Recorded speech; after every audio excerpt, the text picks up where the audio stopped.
नमस्कार मित्रमैत्रिणींनो, श्री स्वामी समर्थ.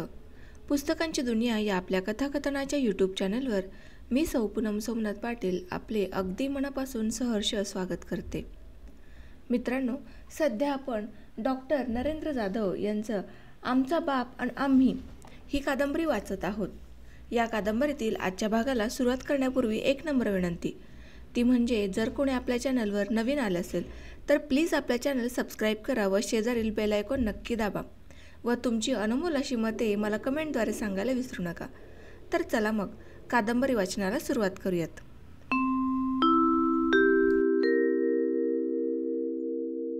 प्रगतीची सुरुवात झाली असे दादा म्हणतात. त्यावेळी आम्ही जुन्या वडाळ्यात राहत होतो. एक मजली चाळीत तळमजल्यावर 10 बाय 10ची खोली, एक छोटे स्वयंपाकघर आणि सामायिक बाल्कनी, समोर बाथरूम, संडास चाळीच्या मागच्या बाजूला, घरात घासलेटचा कंदील. पुढे 1955 साली बाहेर सामायिक बाल्कनीमध्ये विजेचा एक दिवा आला. त्या छोट्याशा घरात आम्ही एकूण 9 जण, आजी, दादा, बाई, आम्ही 4 भाऊ आणि 2 बहिणी. आजी डोळ्याने जवळजवळ आंधळी, पण तिचा भारी धाक. तिला आम्ही आई म्हणत असू. चाळीमध्ये बहुसंख्य लोक दलित समाजातील, काही भय्ये व काही मुसलमान बांधव, सगळे बॉम्बे पोर्ट ट्रस्टचे कामगार, पोटासाठी मुंबईला आलेले. एकमेकांना आधार देऊन राहत असत. एकमेकाला भेटल्यानंतर पहिला प्रश्न ड्युटी कोणची हा असायचा. मग मॉर्निंग असेल तर सकाळी 8 ते दुपारी 4, 4-12 असेल तर दुपारी 4 ते रात्री 12 आणि नाईट रात्रपाळी असेल तर रात्री 12 ते सकाळी 8. सामाजिक बांधिलकीसारखे शब्दप्रयोग वापरून तोपर्यंत गुळगुळीत झाले नव्हते. मात्र चाळीमध्ये कोणी आजारी पडले किंवा कोणाला काही अडचण आली तर ड्युटी नसल्यामुळे घरी असलेला कामगार हा कुटुंबप्रमुख होऊन मदतीला हजर होणार हे गृहीतच धरलेले असे. त्यामुळे सर्वजण निश्चिंत असत. कामावर देखील एकमेकांना सांभाळून घेण्याची प्रवृत्ती. एक कामगार थोडा वेरसळ होता. त्याला कोणतेही काम येत नसे, तरी त्याला काही अडचण आली नाही. इन्स्पेक्शनसाठी मोठे साहेब आले की त्याला बळजबरीने एका कपाटाच्या आड दडून ठेवण्यात येई. हा कामगार 35 वर्ष नोकरी करून रीतसर पेन्शनीत आला. आमची आई म्हणजे शेतकऱ्याची पक्की मुलगी, त्यामुळे घरात कोंबड्या पाळण्यात आल्या होत्या. तसेच 6 बकऱ्या देखील होत्या. रोज संध्याकाळी कंदील साफ करणे, बकऱ्या पकडून आणून बांधणे आणि कोंबड्या पकडून त्यांना डालणे हा आम्हा भावंडांचा नित्याचा कार्यक्रम. या सर्व गोष्टींवर आजीची सुपरविजन. संसाराला हातभार लागावा म्हणून आमची बाई माळवं करत असे. रोज संध्याकाळी सामायिक बाल्कनीमधल्या घासलेटच्या दिव्याखाली चाळीतील सर्व मुलांचा अभ्यास. मार्गदर्शन असे कोणाचे नव्हते, मात्र मुलांना चाळीतल्या याच्या यावत पालकांचा धाक वाटत असे. लिहिताना शाईची दौत घेऊन अभ्यासाला बसावे लागे. मध्येच एखाद्या बकरीने दावणीला हिसडा दिला की कोणाची तरी दौत सांडून सर्वांची धांदल उडत असे. आजीला शाळा म्हणजे नक्की काय त्याचा सुरुवातीला उलगडा होत नसे. आमच्या पुस्तकातील नांगर, औत किंवा मक्याच्या कणसाची चित्रे पाहून तिला भारी आश्चर्य वाटे. ती म्हणे, हाय कायचं शिक्षण. या गोष्टी शिकवण्यासाठी शेतावर यायचे सोडून शाळेत कशाला जायचे हे तिला कळण्यासाठी काही वर्ष जावी लागली. नंतर पहिली इयत्ता म्हणजे 1 बुक, दुसरी म्हणजे 2 बुकं असं तिचे साधे समीकरण होऊन बसले. गणिताला ती हिशोब म्हणत असे.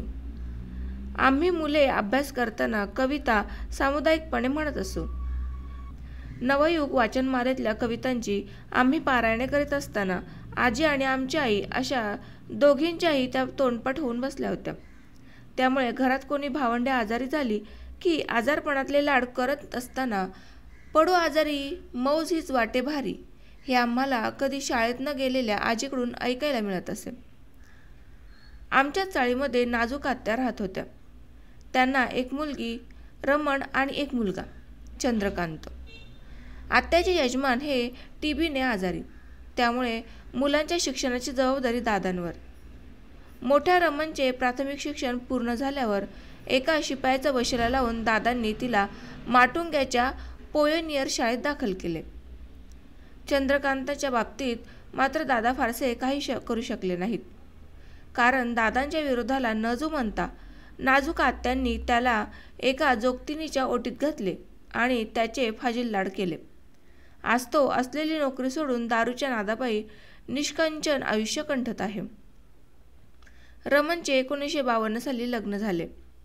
तिचे यजमान श्री रामभाऊ पगारे हे आमच्या घरातले SSC पास झालेले पहिले. त्यामुळे तेव्हापासून आजतागायत आम्ही सर्वजण त्यांना मास्तर म्हणतो. घरच्या गरिबीमुळे राष्ट्रीय स्वयंसेवक संघाच्या आश्रयाने मोठे झालेले पगारे मास्तर जावई म्हणून स्वीकारताना दादांना अंतर्मुख झाले. शेवटी डॉक्टर आंबेडकरांवर माझी पूर्ण श्रद्धा आहे अशी त्यांनी ग्वाही दिल्यानंतर, शिवाय लग्नानंतर रमणच्या शिक्षणात खंड पडू देणार नाही असे वचन घेतल्यानंतरच दादांनी रमणच्या लग्नाला संमती दिली. रमणने नर्स व्हावे असे दादांना मनापासून वाटत होते. त्यासाठी सायन हॉस्पिटलच्या सुपरिटेंडंटला दादा जाऊन भेटले देखील होते. दुर्दैवाने दादांची ती इच्छा फलद्रूप होऊ शकली नाही. जनार्दन त्यावेळी दादरला छबिलदासमध्ये तर बाकीची भावंडे जुन्या वडाळ्यात असलेल्या BPT शाळेमध्ये शिकत होती. त्या शाळेमध्ये गिरिजाबाई, लीलाबाई, उजगरे मास्तर, हिरवे मास्तर, देखणे शेलार मास्तर आणि त्यांच्या पत्नी माणिकबाई असा शिक्षक वर्ग होता. आम्हा सर्व भावंडांवर शिक्षणाचे मूलभूत संस्कार झाले होते ते तिथे. सर्व शिक्षक वर्ग पालकांना चांगले ओळखत. प्रत्येकाच्या प्रगतीवर शिक्षकांचे बारकाईने लक्ष असे. खरे तर दारू, जुगार, रेल्वे रड्यातल्या गाड्या फोडून माल चोरणे अशा अनेक अनिष्ट प्रवृत्ती त्यावेळीही होत्या. त्या प्रतिकूल वातावरणात जीवापाड मेहनत घेऊन चांगल्या शिक्षणाचे धडे ते दिले ते आज शिक्षकांनी. एखाद्या विद्यार्थ्याची शैक्षणिक प्रगती ठीक नसेल तर शिक्षक घरी येऊन त्याच्याकडे लक्ष द्या असे पालकांना सांगत असत. मात्र लक्ष द्या म्हणजे नेमके काय करा हे बहुतेक पालकांना कळत नसे. पर्यायाने शेवटी ती जबाबदारी शिक्षकांनाच उचलावी लागे. आमच्याकडे शैक्षणिक प्रगतीचे मोजमाप होत असे ते कितवा नंबर आला यावरून. त्या बाबतीत भाऊला मिळालेले मार्क किंवा त्याचा आलेला नंबर हा मूल्यमापनाचा मापदंड असे. आमच्या घरी शिक्षकांना फारच सन्मानाने वागवले जाई. गिरिजाबाई, लीलाबाई वरचेवर घरी येऊन मुलांच्या प्रगतीचा रिपोर्ट देत असत.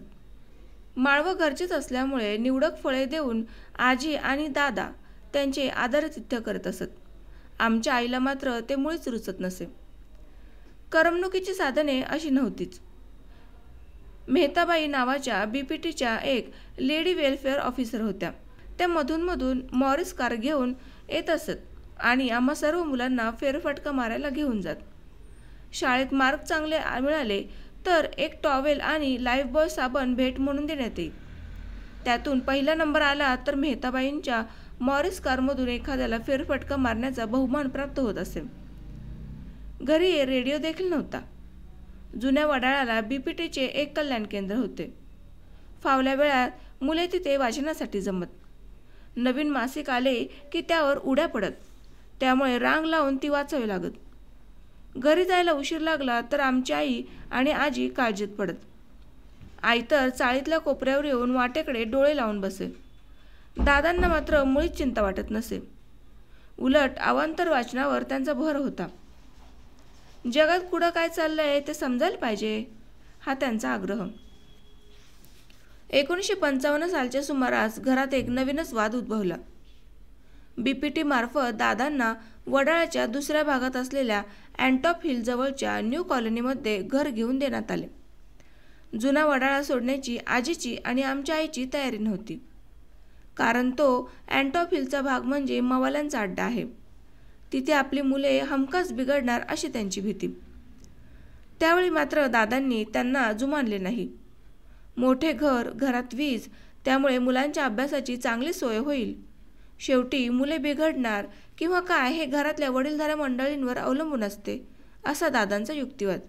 आताच्या भाषेत सांगायचे तर दादा अपवर्डली मोबाईल होते. आपल्या पत्नीचे माळव बंद व्हावे, मुलांच्या कक्षा रुंदाव्यात आणि प्रगतीचा पुढचा टप्पा गाठता यावा असे त्यांना मनोमन वाटत असावे. नवीन घरात येईपर्यंत आम्ही भावंडे छबिलदास शाळेत जाऊ लागलो होतो. छबिलदास हा आमच्या सर्वांच्या दृष्टीने मोठाच बदल होता. एकाच वेळी 2 वेगवेगळ्या सांस्कृतिक पातळ्यावर आम्ही जगायला सुरुवात केली ती त्यावेळी. एका बाजूला बाबासाहेब प्रणीत सामाजिक चळवळीची धग, संघर्षाचे वातावरण, माणूस म्हणून स्वाभिमानाने जगण्याची स्वतःची अशी आयडेंटिटी प्रस्थापित करण्यासाठी दलित समाजाची चाललेली धडपड आम्ही पाहत होतो, तर दुसऱ्या बाजूला परेड घडीचे जीवन जगत होतो. पुस्तकी मराठी बोलायला आम्ही सारे शिकलो ते छबिलदासमध्ये गेल्यानंतरच. अक्षीधर, धामणकर, उपाध्ये, कालेलकर, साखरदांडे, बांदेकर अशा एकाहून एक उत्कृष्ट आणि ध्येयवादी शिक्षकांकडून निखळ आनंद देणाऱ्या शिक्षणात अकंठ बुडून गेलो. आम्हा मुलांसाठी पर्वणी म्हणजे ठराविक वेळी येणाऱ्या यात्रा, जेजुरीची यात्रा, वणीची यात्रा आणि चंपाषष्ठीची यात्रा. त्यातूनही विशेष म्हणजे जेजुरीची, कारण त्यावेळी खंडोबा हे परमदैवत. जेजुरीच्या यात्रेला सगळेजण मुलाबाळांना घेऊन जायचे. तिथे बोकड मारायचा, त्याचा पुढचा भाग तिथे संपवायचा आणि उरलेला भाग मीठ हळद लावून घरी आणायचा. त्याला कंदुरी म्हणत. त्यानंतर देव परतवणे हा एक मोठाच प्रकार. पूर्वी गावात राहत असताना वणीबाहेर दिवट्या घेऊन मिरवणूक निघत असे. तशीच मिरवणूक जुनी वडाळ्यात शाळेच्या मागच्या बाजूला एक मोठा खडक होता, तिथपर्यंत काढण्यात येई. जेजुरीला जाऊन आलेले लोक आपल्याबरोबर देव घेऊन आले आहेत अशा समजुतीने जेजुरीला जाऊ न शकलेली मंडळी त्यांच्या पाया पडत असे. मिरवणूक इच्छित स्थळी पोहोचली की कोणाच्या तरी अंगात येत असे. मग नैवेद्य दाखवून देवाला शांत केले जाई. खंडेराव महाराज की जय करून घरी परतल्यानंतर सर्वांनी आपापल्या घरून बाजरीच्या भाकऱ्या घेऊन यायचे आणि उरलेल्या सागुतीवर सामुदायिकपणे ताव मारायचा असा कार्यक्रम असे. अशावेळी मटणाचा एखादा तुकडा वाटायला आला तरी आम्हा सर्वांना मोठी चैन वाटत असे. लहान थोरांसाठी दुसरी चैन म्हणजे लग्न समारंभ. सगळी लग्न ठरून होत. मुलगी दाखवण्याचा कार्यक्रम हाही औरच असे.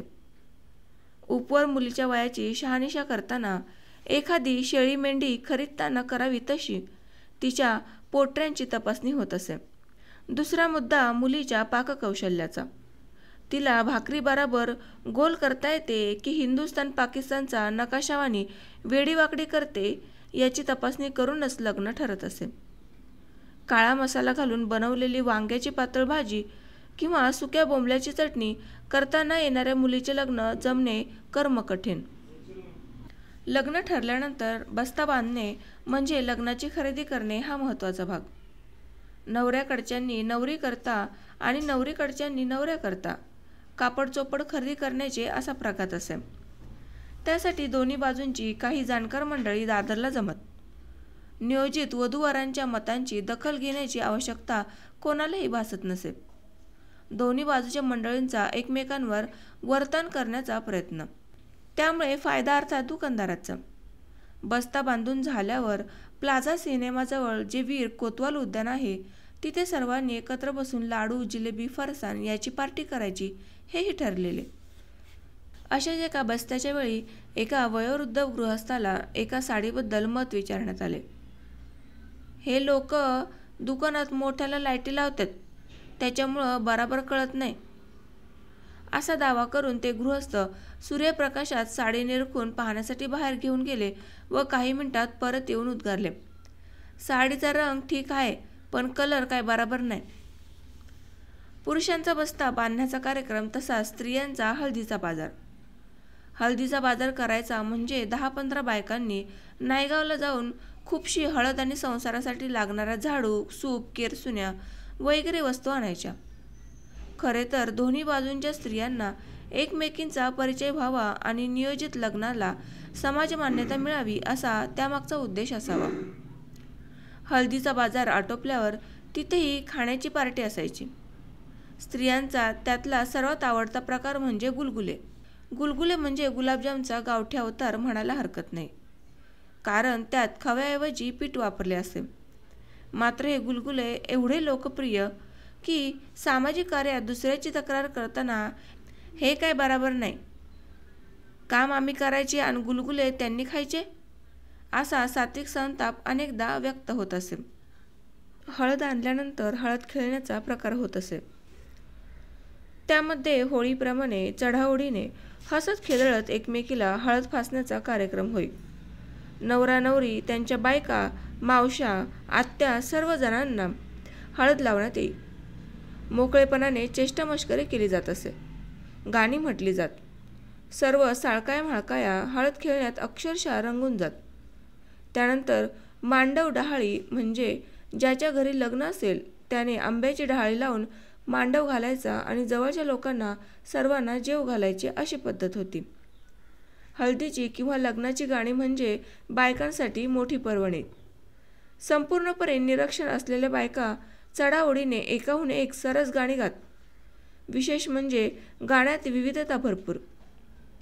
लग्नाच्या तयारीबद्दलची गाणी, मुलगी सासरी जाणार म्हणून दुःखाची गाणी, द्वार जावयाबद्दलची गाणी असे एक ना अनेक प्रकार असत.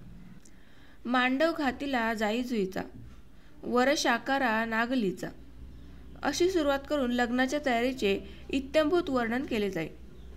गाणाऱ्या बायका नवऱ्या मुलीकडच्या असतील तर अशा गाण्याचा शेवट हमखास, ज्याची होती त्यानं नेली, आपली माया वाया गेली असा होत असे. लग्न म्हटले म्हणजे मानपान आलाच. मग त्याचे वर्णन करताना पहिली मंडवली कशाची, पहिली मंडवली चाफ्याची, अशी हाऊस पुरवा नवऱ्या बाईच्या बापाची, तेल्या घोड्यावर बसवा, उभ्या कलीनं मिरवा अशा प्रकारचे गाणे आलेच.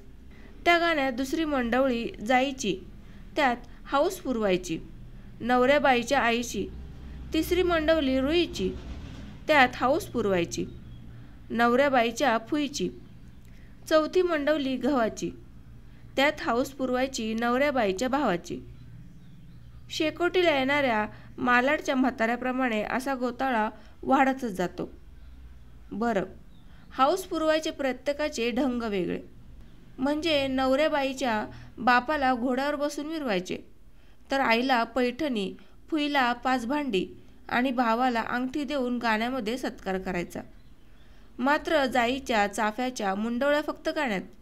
वास्तवात मुंडवळ्या लवंगा, मुरमुरे एवढेच काय, पण कित्येकदा खोबऱ्याचे तुकडे गुंफून तयार केलेले असत.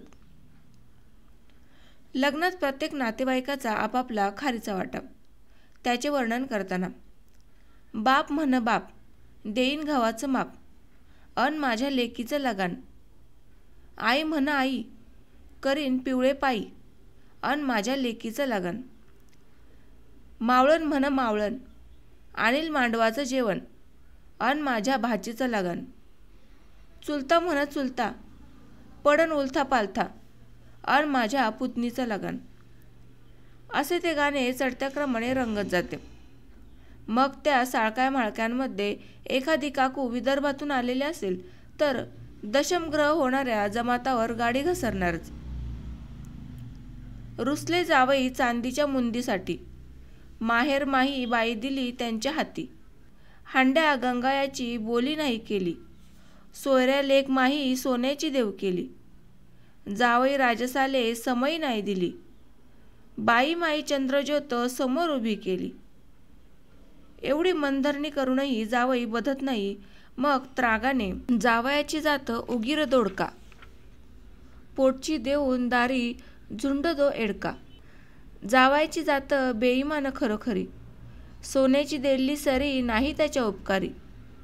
येडाई बांगळा पोटी पुत्र असावा, चातुर जावई त्याचा संबंध नसावा.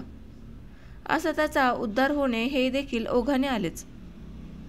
प्रत्यक्ष लग्न समारंभ सुरुवातीला तरी हिंदू पद्धतीने होत, मात्र त्यामध्ये सप्तपदीचा अंतर्भाव नसे. लग्नासाठी भटजी नसे तर दलित समाजातील एखादा जाणकार बुवा पुरोहिताचे कार्य पार पाडत असे. आमचे एक सावळे बुवा होते, तेच मंगलाष्टके म्हणत. या सावळे बुवांकडे हिंदू धर्मदीपिका नावाचा ग्रंथ होता. त्याला ते जीवापाड जपत. तो ग्रंथ दाखवला तर भूतसुद्धा पळून जाते असा साळवे बुवांचा आणि पर्यायाने आम्हा मुलांचा विश्वास होता. लग्नात मानपानावरून पुष्कळच भांडणे होत. कित्येक लोक भांडण काढायचे असे आधीच ठरून आलेले असत. मात्र लग्नात हुंडा देणे घेणे संपूर्णपणे निषिद्ध.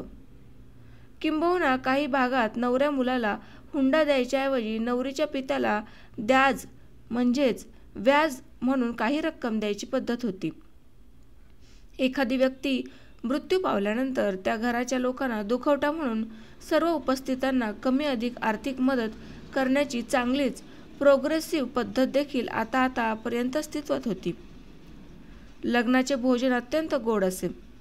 सुरुवातीला भरडलेल्या गव्हाची लापशी असा बेत असे.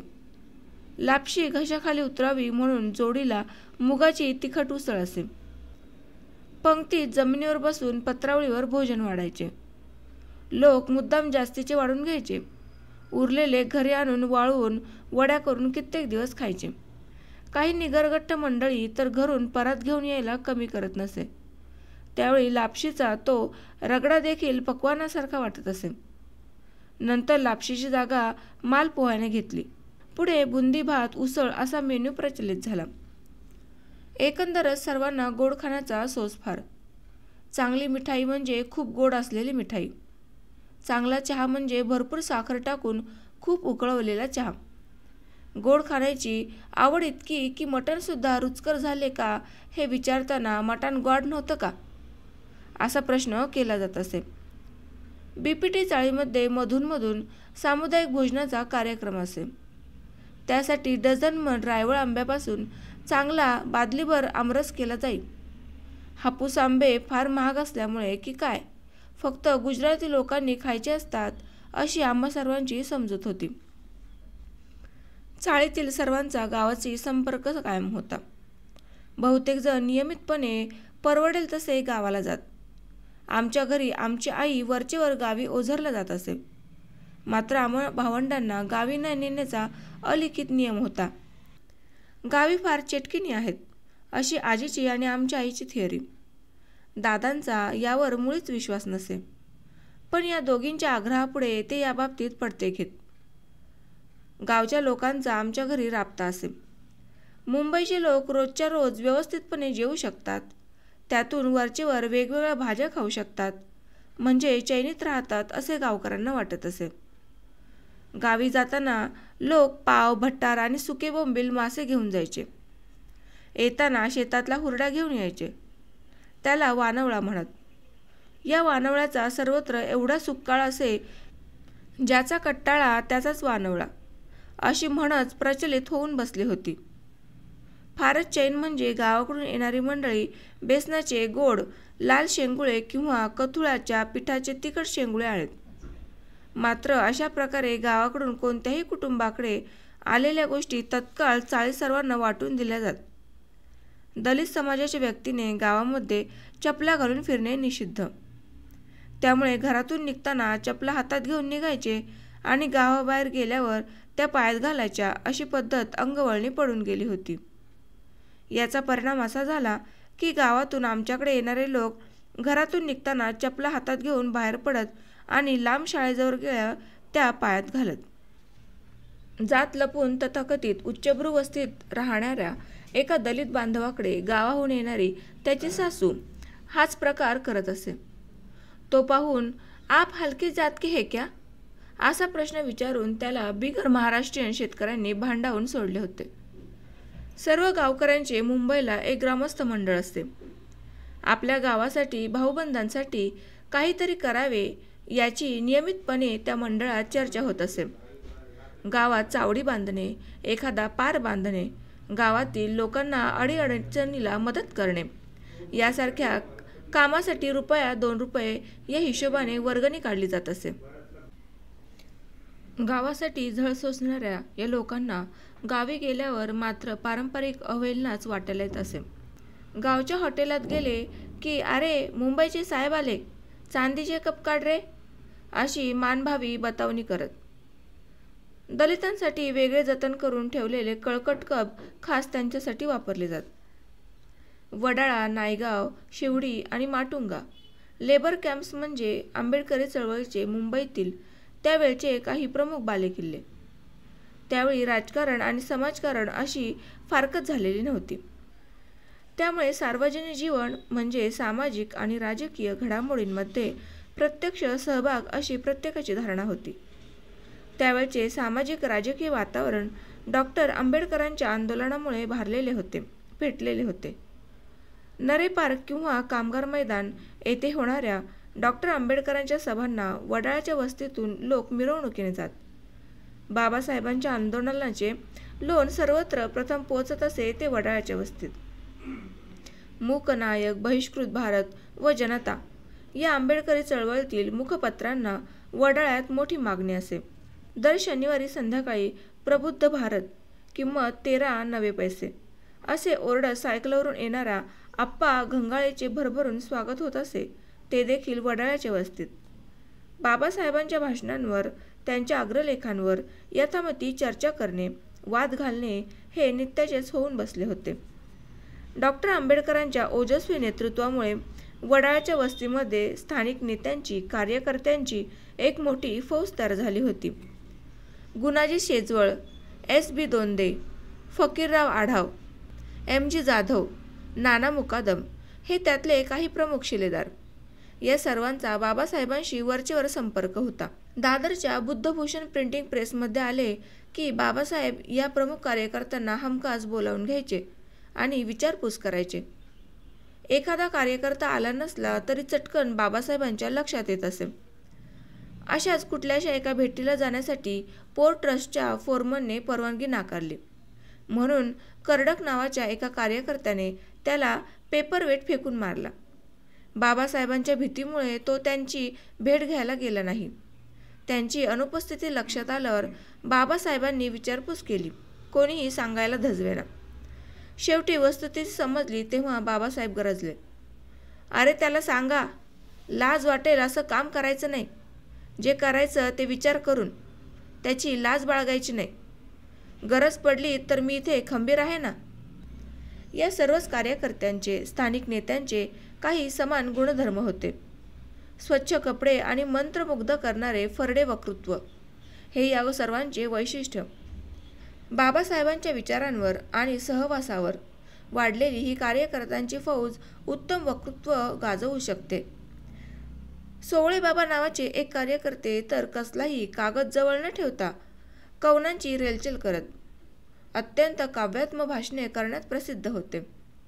शिक्षण जेमतेम असून सुद्धा एखाद्या सराईत वकिलासारखे मुद्देसूद आणि आवेशपूर्ण भाषणे करण्यात हे सगळे तरबेज झालेले. भाषा अर्थातच ग्राम्य आणि रांगडी आणि कदाचित म्हणूनच श्रोतृवर्गाला भिडणारे. भारताचे दिवंगत पंतप्रधान ऐवजी दिवंगत भारताचे पंतप्रधान म्हटले म्हणून देश दिवंगत झाला असे कोणाला वाटत नसे. पावसामुळे उपस्थिती कमी आहे हे सांगताना पावसाच्या अभावामुळे लोक कमी आले आहेत असे म्हणूनही वस्तुस्थितीचा विपर्यास होत आहे असे कोणाला वाटत नसे. किंबहुना सचिवालयावर मोर्चा न्यायचा असेल तर गावरान शैलीत आपल्याला शौचालयावर मोर्चा न्यायचा आहे असे ठणकावून सांगितले तरी कोणाला हसू येत नसे. कारण वक्त्यांचे म्हणणे त्या रांगड्या भाषेतून श्रोतृवर्गापर्यंत अचूकपणे पोचलेले असे. प्रमुख सामाजिक कार्यक्रम म्हणजे आंबेडकर जयंती किंवा राजकीय सभा. आंबेडकर जयंतीची मिरवणूक निघे. वर्षातला सर्वात महत्त्वाचा सण साजरा करावा अशा पद्धतीने ठेवणीतले स्वच्छ कपडे घालून सर्वजण मिरवणुकीत सहभागी होत. आंबेडकरांचा भला मोठा फोटो बैलगाडीवर व ट्रकवर ठेवून ही मिरवणूक निघे. फटाक्यांची आतषबाजी, लेझिमचा खणखणाट, गुलाल उधळत नाचणारे तरुण यांच्यामुळे वातावरण उल्हासित होऊन जाई. अशावेळी चुकून माकून एखादा नवटाक मारून आला तर त्याला यथेच्छ चोप देऊन जन्माची अद्दल घडवली जाई. निळ्या काठाच्या पांढऱ्या शुभ्र साड्या परिधान केलेल्या महिला आघाडीचा या कार्यक्रमात मोठा सहभाग असे. निवडणुकीच्या वेळी तर उत्साहाला उधाण येत असे. बाबासाहेबांच्या आंदोलनामुळे अगदी अशिक्षित अंगठे बहाद्दर स्तरापर्यंत मतदानाच्या अधिकाराबद्दल जागरूकता होती. निवडणुकीसाठी स्थानिक पातळीवर फंड गोळा केला जात असे. किंबहुना पावत्या किती फाडल्या गेल्या आहेत यावरून उमेदवारांच्या यशाची शक्यता आजमावली जात असे. सुरुवातीला जहाज हे निवडणूक चिन्ह असे, नंतर हत्ती हे चिन्ह मिळाले. निवडणूक प्रचारामध्ये मोठे कटआउट लावून मिरवणुका काढल्या जात.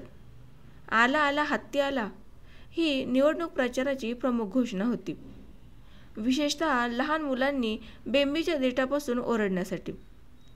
इतर प्रांतातले दलित देखील या मिरवणुकांमध्ये सामील होत. त्यापैकी कोंगाटी लोकांचे वैशिष्ट्य म्हणजे बायका नटून थटून येत, पुरुष मात्र अर्धी चड्डी घालून.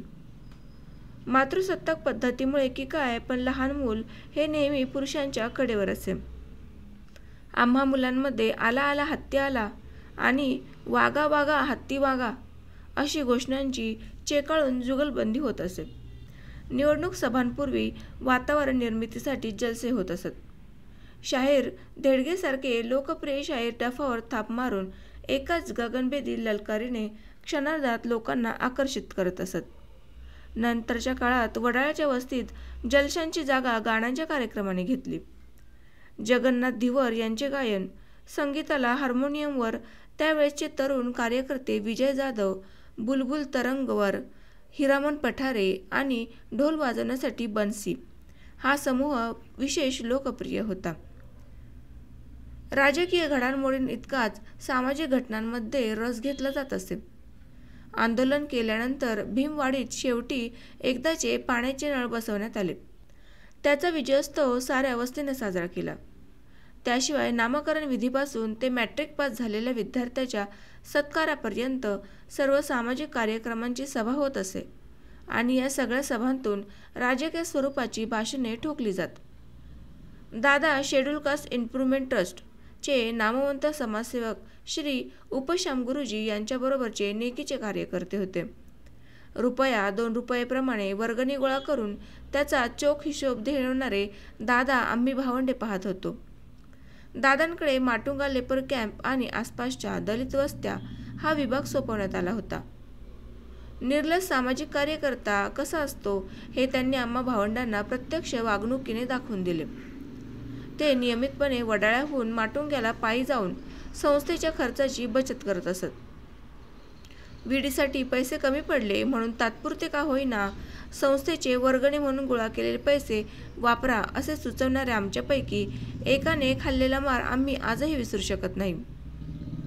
दादा कधीकधी आम्हा मुलांनाही बाबासाहेबांच्या सभांना घेऊन जात.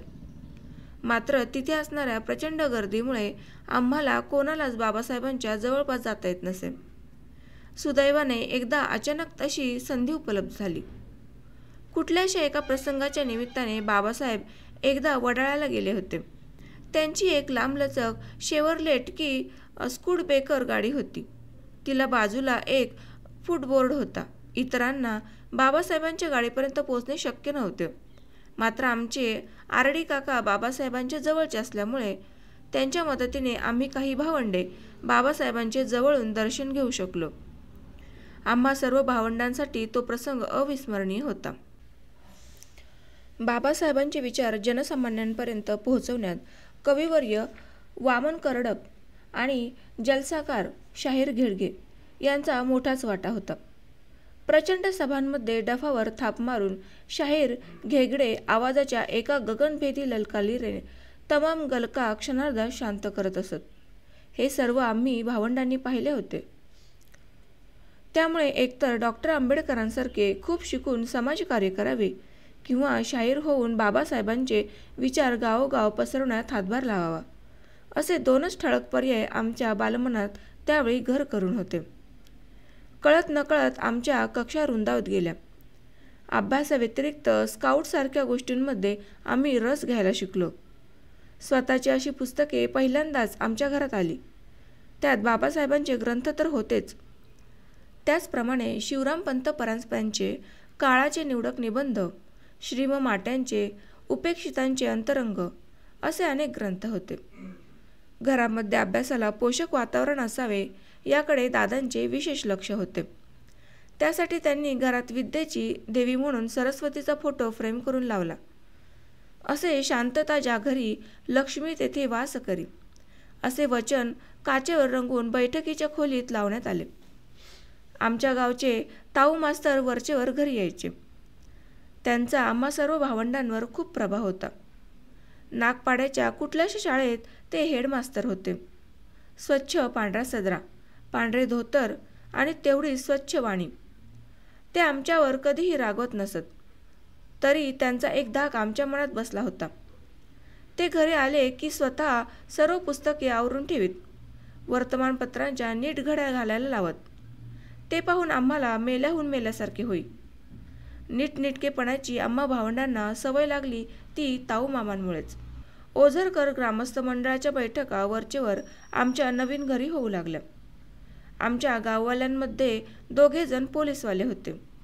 पदाने ते फार तर हवालदार असावेत, मात्र त्यांचा रुबाब पोलीस कमिशनरलाही लाजविणारा असा होता. बालगोपालांना बरोबर घेऊन जाऊन एखाद्या गरीब बिचारा भेळवाल्याच्या कानाखाली उगीच आवाज काढून आम्हाला ते फुकटात भेळ खाऊ घालू लागले. त्यामुळे आम्हाला त्यांचा आदरयुक्त दरारा वाटत असे. वाया गेलेल्या मुलांची काय अवस्था होते ते आमच्या मनावर ठसवण्यासाठी चोखाजी हवालदाराचा वशिला लावून दादांनी एकदा आम्हा भावंडांसाठी डोंगरीच्या बालसुधारगृहाची ट्रीप मुद्दाम घरून आणली होती. आम्ही अँटॉप-हिलच्या नवीन घरात आल्यानंतर वर्षभरात धर्मांतराचा निर्णय जाहीर झाला. सारा दलित समाज चैतन्याने न्हाऊन निघाला. धर्मांतराचा कार्यक्रम होता नागपुरात, आणि नागपूर हे राष्ट्रीय स्वयंसेवक संघाचे हेडक्वार्टर. त्यामुळे संघर्ष होणार अशी सर्वांचीच अटकळ होती. दलित समाज तर जीवावर उदार झाला होता. मात्र सर्वांना भीती वाटत होती ती लाखांच्या पोशिंद्याची. बाबासाहेबांना काही दगाफटका तर होणार नाही ना, या भीतीने सारे चिंतातूर झाले होते. वडाळ्याहून एक मोठा जनसमुदाय धर्मांतरासाठी नागपूरला गेला. त्यातले बरेच तरुण वडाळ्याच्या लिंबा देवराम या कुशल तालीम मास्तराकडून प्रशिक्षण घेऊन बाबासाहेबांच्या संरक्षणासाठी रेल्वेच्या कोटाखाली गुप्त्यांसारखी शस्त्रे दडवून घेऊन गेले होते. डॉक्टर आंबेडकरांच्या अक्षरशः लाखो अनुयायांनी बौद्ध धर्म स्वीकारला, तरी सुदैवाने काहीही अनुचित प्रकार घडला नव्हता. वडाळ्याची मंडळी धर्मांतर करून मुंबईला परतली. त्यावेळी आपापल्या घरी न जाता बॅगांसह एका चौकात जमा झाली. बाया बापड्याही गोळा झाल्या. बुद्धम शरणम गच्छामी पहिल्यांदा म्हटले गेले ते त्यावेळी. या सर्व घडामोडींमध्ये दादांचा सहभाग एक संघटक, क्रियाशील कार्यकर्ता अशा स्वरूपाचा होता. त्यामुळे आम्ही सगळेच पुरते झपाटून गेलो. धर्मांतरामुळे आंबेडकरांच्या लाखो अनुयायांची मानसिकता पूर्णपणे बदलून गेली. अगदी थोड्याशा कालावधीमध्ये हाडकी हाडोळा करणारी, उष्टे वेचणारी, झाडलोट किंवा तत्सम हलकी सलकी कामे करून तुच्छतेने कशीबशी जगणारी जात आपली पारंपरिक कात टाकून उभी राहिली. त्यांना स्वतःची अशी आयडेंटिटी प्राप्त झाली. या नवजागृत अस्मितेमुळे त्यांची नावे बदलली. पूर्वी बालमृत्यूचे भय दाखवून दलित समाजातील मुलांची नावे कचरू, धोंडू, दगडू अशी ठेवण्यात यावीत असा पंचांग पाहून नावे सांगणाऱ्या गावच्या पुरोहितेचा आग्रह असे. धर्मांतरानंतर दलित समाजामध्ये सिद्धार्थ गौतम जन्माला आले. मात्र दगडू, धोंडू, कचरू जन्माला आल्याचे उदाहरण अपवादाने सुद्धा आढळत नाही, हे मुद्दाम नमूद करावेसे वाटते. कपडे बदलले, राहण्याची शैली बदलली. ग्रहणाच्या वेळी दान मागणेही सुटले. बुद्धी, मती, दृष्टी सर्व काही आमूलाग्र बदलले. धर्मांतरानंतर 2 महिन्यांच्या कालावधीत 6 डिसेंबर 1956 रोजी डॉक्टर बाबासाहेबांचे महापरिनिर्वाण झाले. लाखो आंबेडकरवाद्यांवर दुःखाचा डोंगर कोसळला. कविवर्य वामन कर्डक म्हणाले, उद्धरले कोटी कोटी कुळे, भीमा तुझ्या जन्मामुळे. त्याच भीमाच्या मृत्यूमुळे लाखो दलित कुटुंबियांना घरातला कर्ता पुरुष गेल्याचे दुःख झाले. सारा दलित समाज शोकाकुल झाला. बाबासाहेब गेले तरी त्यांच्या तेजस्वी नेतृत्वातून निर्माण झालेली चेतना अखंडपणे तेवत होती. सर्व राजकीय सामाजिक आवर्तने आम्ही जवळून पाहत होतो, अनुभवत होतो. सक्रिय राजकारणात नसलो तरी कळत नकळत आंबेडकरी चळवळीच्या मुशीत आमची मानसिकता घडत गेली. पुढे महाविद्यालयीन शिक्षण घेत असताना डॉक्टर आंबेडकरांच्या चरित्राचा बारकाईने अभ्यास केला. त्यांच्या वैचारिक पैलूंची ओळख झाली. आंबेडकरी चळवळीशी किशोरवयात जुळलेले भावनिक बंध आता वैचारिक बैठकीच्या पायावर दृढ झाले. आम्ही आंबेडकरी चळवळीचे एक अविभाज्य घटक होऊन बसलो.